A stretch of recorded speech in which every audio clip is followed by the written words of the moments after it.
All right, well, Lanita did not do this to this tray. Some child had a really good time mixing all the colors. And if you have a tray like this is where I start showing my kids how to clean the tray. One way Lanita mentioned would be to go, what would you do? I would take it, if it's dried, I would take it to the sink and I would run water over it until it came clean. I wouldn't want to do it forever because then it would maybe wash all the paint away, but I would wash the top surface. What I like to do is I like to get the perpetrator to clean it up. So I will take my wet brush and I will just clean that up, wipe it on the paper towel, and I will do that until I start to see a nice orange. The reason I don't like to take it to the sink is sometimes it puts too much water into your watercolor and then it's just very soft and gooey for the next time. But not always. Alright, so that's my orange. It could be a little bit cleaner, but it's not bad. I would let the child pass on that one. The yellow is pretty dirty.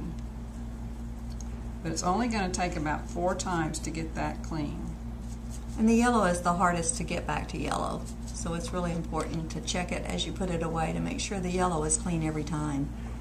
Now there are some bristles from the brush that are coming off, but that's not going to hurt a thing.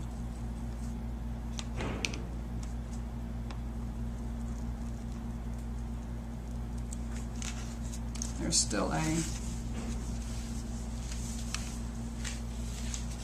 a little bit of black in the middle there.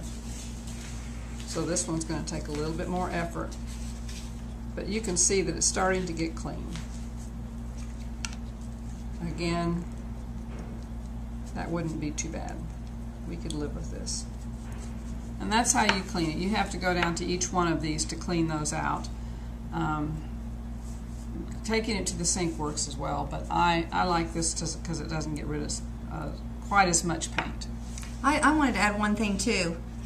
Your water cups can be anything that you have in your house to recycle. Yes. And this is nice because it has a nice broad flat base. Mm-hmm. Some of the things that were not included in your kit, these are just little pill cups that were hospital supply.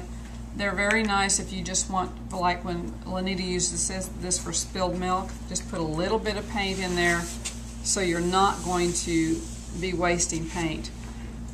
I would put a setup like this at my table of 3 kids, and they'd have to learn how to share.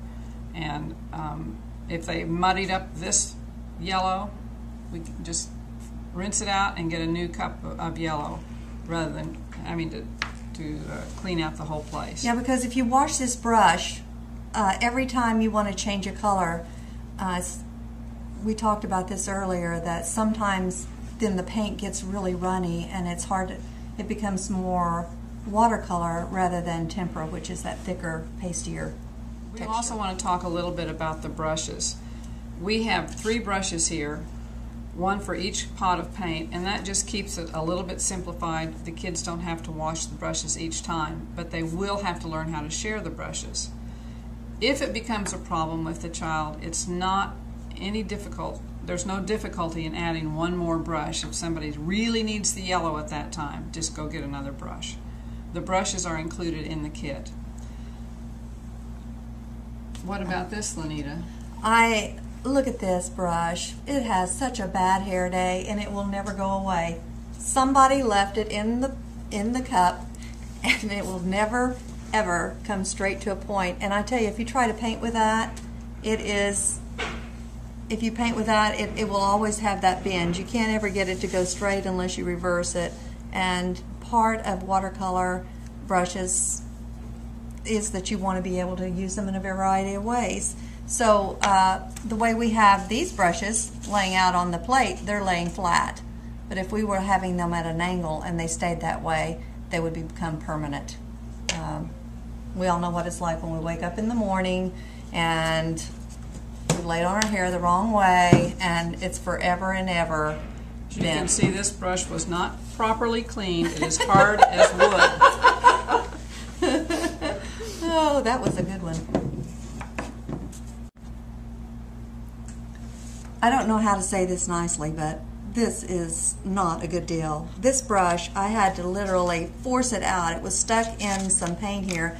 The tip of the brush is stiff. It was hard, so I have to rinse it and get it clean before I can even use it. And that's not the way I want to leave my art supplies for the next person. So please, always test your brush and then make sure it has a point on it. And that's a great way to leave your brush.